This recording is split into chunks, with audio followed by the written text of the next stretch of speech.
I was born and raised in Minneapolis, Minnesota. Oh, it's so cold there. How could you ever stand it? Well, my mother dressed me warmly, and I would commute. She put me in this school that was on the University of Minnesota campus, and I would commute across town from where we lived over to the campus. So we had to go through downtown and places outside of downtown. And one of the things that we passed on the bus, or even the trolley car sometimes, that dates me, was the Salvation Army headquarters. And I thought, oh, well, that's for, poor old men or whatever. I didn't really think much of it. But then I saw a sign in their window that said, records, half price, 2 for a nickel.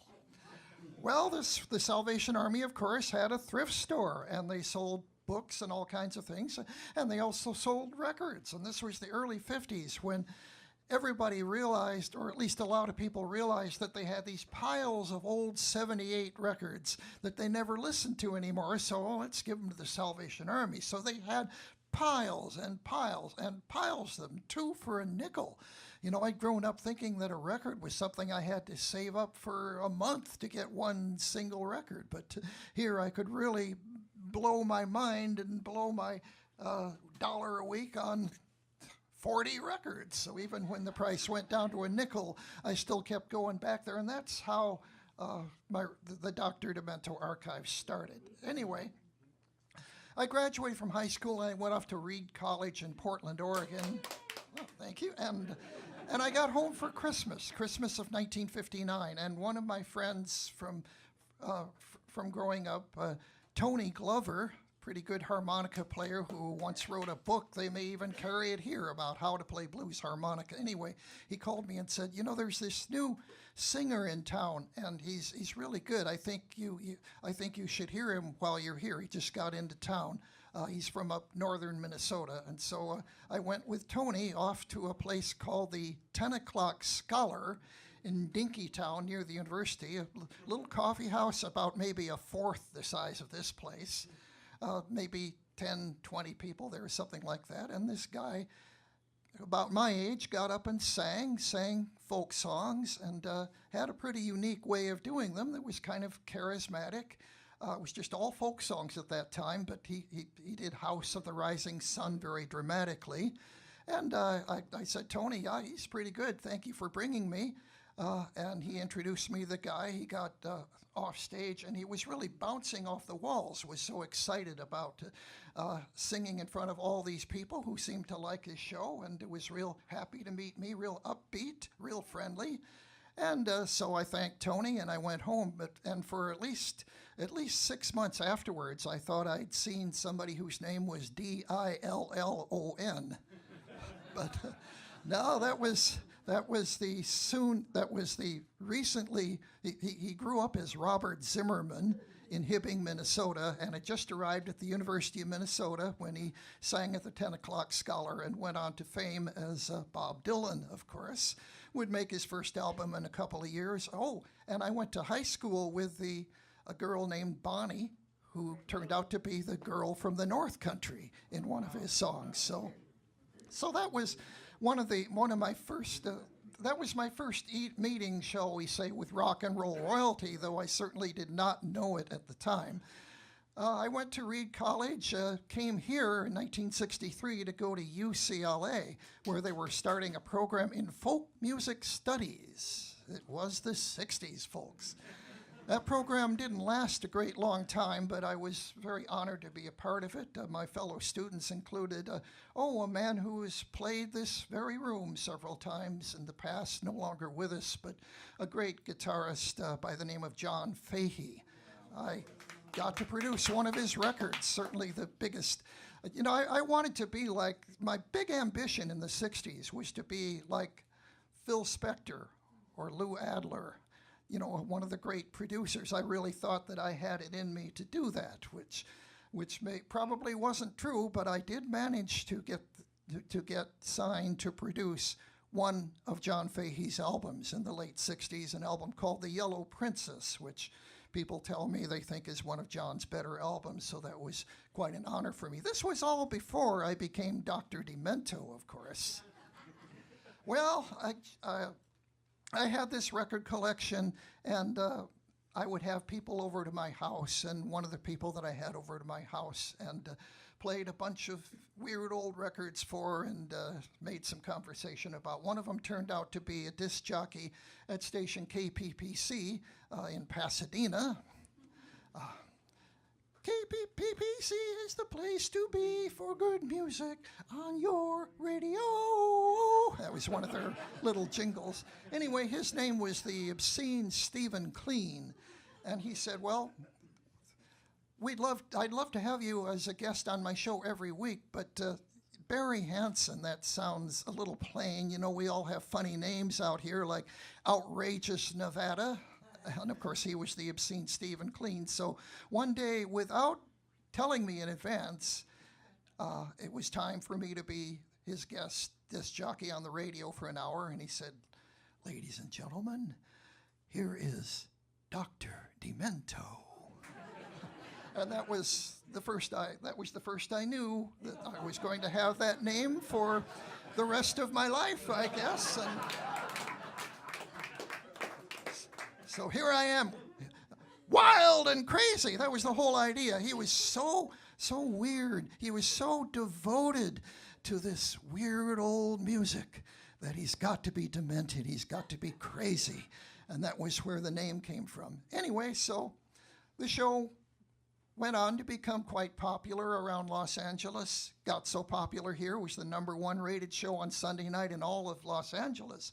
So people came up to me and said, well, if that's so good in Los Angeles, maybe somebody'd want to hear it in Peoria. So syndication started in 1974, and I interviewed lots of people and had lots of fun and watched the show gradually grow up. And it was all, I was just all kind of being myself. My early days on the radio, I would just, like all the other DJs on these freeform FM stations in those days, I would just talk real slow and improvise and just ramble on about what I'd learned about the music. But as time went on, I kind of upgraded my presentation so I could be on more professional-like sounding stations, and it fit right in after a while. So one of the people that I was interviewing, actually I interviewed him 4 or 5 times over the course of 15, 20 years, was the great Frank Zappa. When I first met Frank Zappa, it was actually before any of his mother's albums had come out.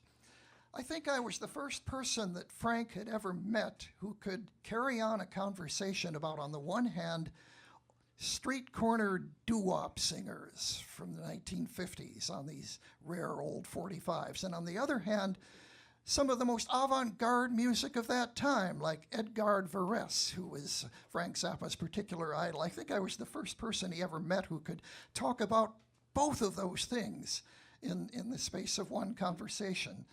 As of course he could. But one day I had Frank as a guest on the show, and Rhino Records had recently released an album called Pronounced Normal by a singer that they had on their label, actually the first singer they ever had on their label, the great Wildman Fisher.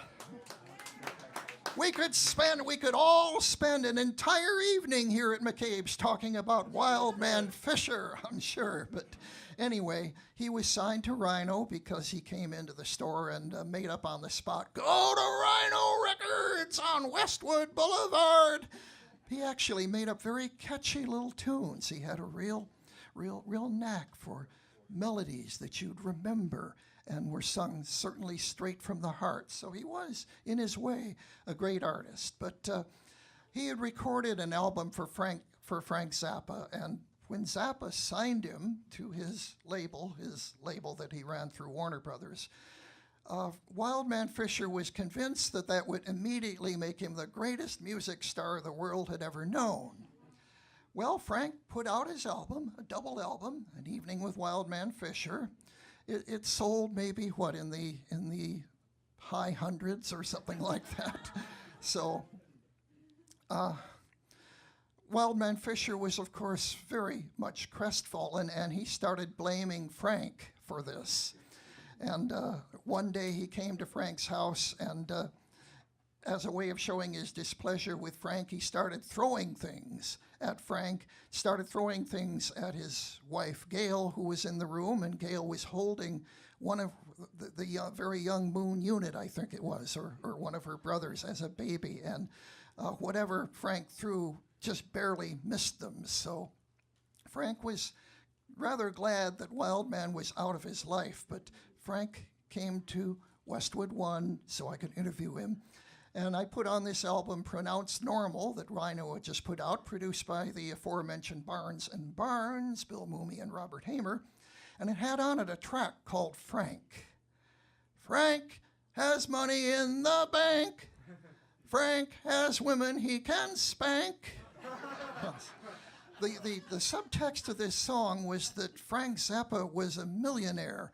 He was rich. He could buy everything, and he was living in luxury, whereas Wildman Fisher was still on the street selling songs for a dime. And so he sang this song, and I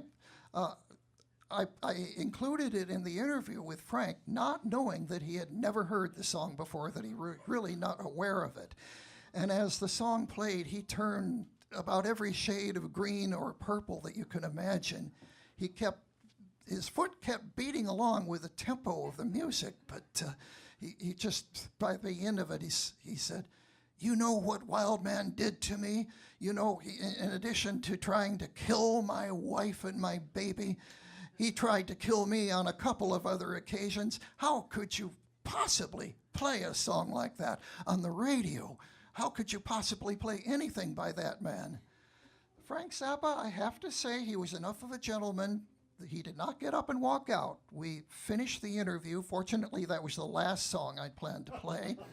But he insisted afterward that we physically give him the tape from that part of the interview. So we had the engineer wind off the tape of the discussion of that song and the discussion of it on a little reel, and we gave it to Frank, and he was happy. I got to interview him a couple of more times before he passed, and certainly a great influence on my life hearing Frank Zappa for the first time. I mean, I was so blown away so many other times since then. And, on one of his early Mother's albums, there's a line that goes, "The other night we played some posters. We played some records by the Coasters." I'm so privileged to sit next to Mike Stoller and meet all the great people here. Thank you so much for listening to me. Don't forget to stay